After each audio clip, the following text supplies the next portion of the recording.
Hi everybody, this is Hero from the Birds back with another Shadowlands video. And in this video, I'd like to talk a little bit about Venthyr as a covenant for Holy Paladins, specifically its usefulness in both Mythic Plus and in raid scenarios. I want to bring this up in part because there's been a heavy weighting toward Kyrian for most Holy Paladins, for obvious reasons. Divine Toll offers a lot of synergy with the Glimmer of Light build. But also there's been this interest in what the world first racers are doing and why some of them have chosen to go for Venthyr. Now the biggest reason probably has to do with the fact that Venthyr has access to a 4-minute huge healing raid CD in Ashen Hallow. Puts a big consecration on the ground, it'll heal everybody and do damage to everybody and give you access to Hammer of Wrath. There are some implications I'd like to talk to you about today for our talent build specifically because of the interactions between Ashen Hallow and our kit. So while we get going here, I just want to encourage you to have an open mind, think about how your playstyle is affected by these sorts of tools.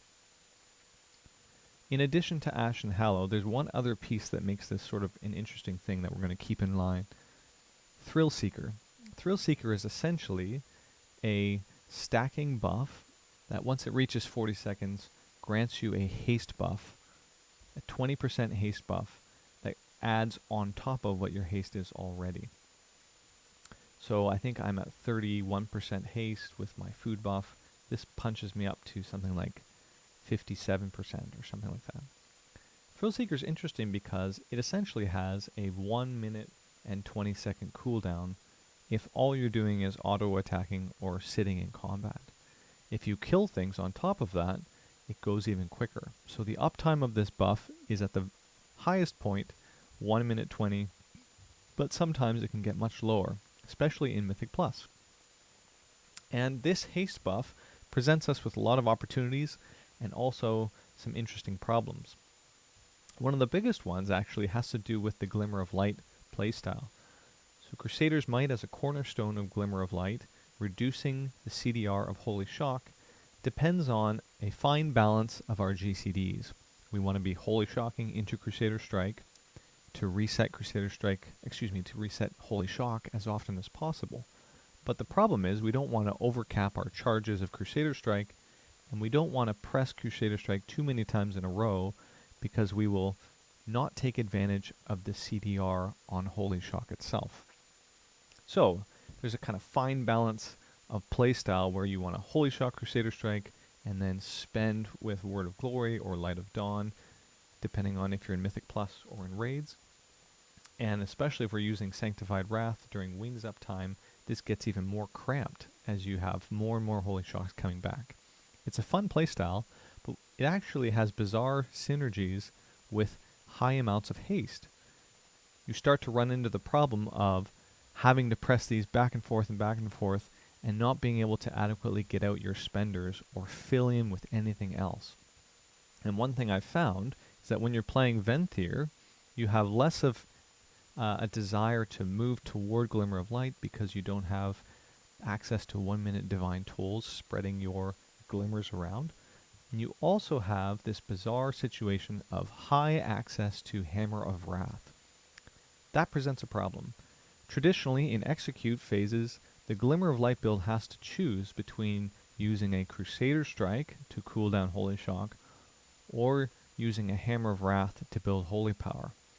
And that choice should almost always go to Crusader Strike because it gets you more Holy Shocks and you build the same amount or more Holy Power because your Holy Shock is producing Holy Power as well.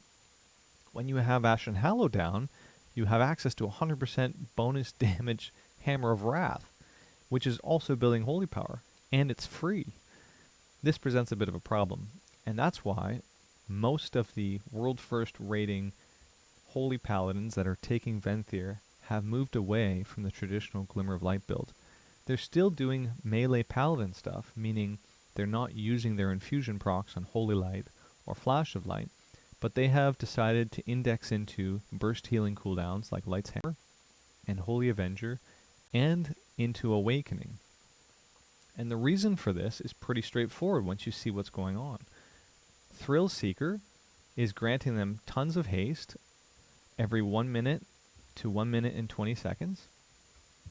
Ashen Hallow is granting them access to another Holy Power builder so that you have access to Holy Shock, 2 Crusader Strikes, and access to Hammer of Wrath. And then they can game the system of giving themselves more wings up time while they're doing Holy Avenger. In other words, the high uptime on access to Hammer of Wrath actually impedes your ability to use Glimmer of Light without overcapping your Holy Power. You will always have this awkward moment of trying to figure out, should I cast Crusader Strike to cool down Holy Shock? Should I cast Hammer of Wrath? I'm not sure. But honestly, guys, if you can get out of your mind the Glimmer of Light build and play instead with this interesting interactions of the Venthyr's Hammer of Wrath, Ashen Hallow, you can do some amazing stuff. What do I mean by that? Well, in Mythic Plus, you can do some obscenely large pulls with Ashen Hallow.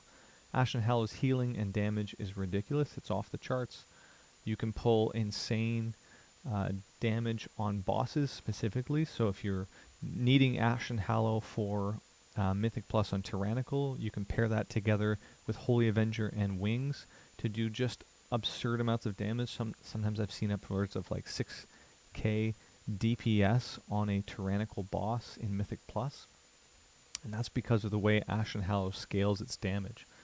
Ashen Hallow is an ability that scales across all of the targets, meaning after 5 targets, either on the healing side or on the damage side, it's going to do less. But if there's just a single target there, it will do maximum damage to that target.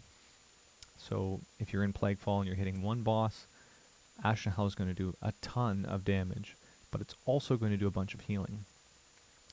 This, moving away from Glimmer of Light, opens up a couple of interesting options on our 50 tier. In Mythic Plus, guys, Ashen Hallow and Beacon of Virtue is insane throughput. It's going to transfer all of the healing that you're doing to each of your beacon targets, and no one's going to die in that window. So you can do really large pulls and lean on Beacon of Virtue, and that actually doesn't change your playstyle too much.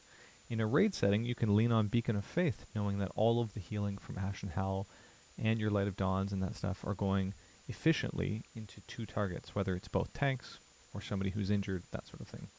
And it also makes Holy Avenger that much better, guys. In a Mythic Plus setting, we sometimes take Holy Avenger with the Glimmer build, even though we know it's going to overcap.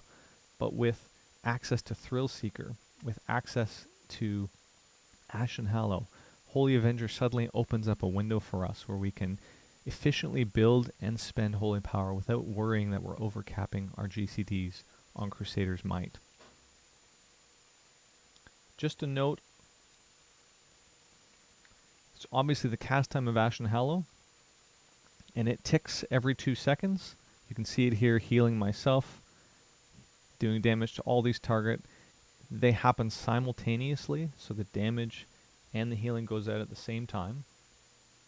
We also have access to Door of Shadows, and the thing I didn't mention, which I think is really profound when it comes to our soulbinds and our conduits, specifically for Mythic Plus, is this, perhaps, I'm not sure if anyone's been talking about this, but this Agent of Chaos button on Nadja.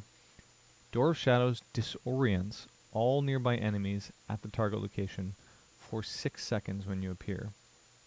Giving Holy Paladin a CC, another disorient CC, on a 1 minute cooldown in dungeons is absolutely insane, especially for fortified weeks, guys. Don't underestimate how powerful this CD is. Note, it's at range, so you just cast it, you cast it into the pack, it disorients all of them, it buys your tank some time to live, it interrupts CCs, it interrupts cast. Really powerful tool to pair with your group. And this is also a movement ability as well to put together with it. My hope is that you'll take away from this not, oh, what is this build, this is crazy, but look at your skills and see what you have access to. What tools can you make use of? Thrillseeker, guys, really underrated. People have not thought through the implications in a Mythic Plus of having really high uptime on Euphoria. You can get insane amounts of haste. I don't know if I can do it for you in the 60 seconds, but you can see here at 31% haste, if you imagine yourself killing a bunch of targets in Mythic Plus, if you imagine any boss with ads on it, this Thrillseeker buff goes up really, really quickly, and suddenly you have amazing scaling for all of your healing over time, including Ashen Hallow, including Light's Hammer. Really good stuff, guys. Anyways, just thought you guys should see that if you're not playing Kyrian, or if you have some doubts about playing with Divine Toll, go over and give Venthyr a try, guys. There's some access to some pretty cool tools here, and in fact the World First Raiders are already kind of showing us the way to think about a different way to play, not the Holy Light build of Paladin, but a non-Glimmer melee build of Paladin. Hope you enjoyed this video. We'll see you guys again next time.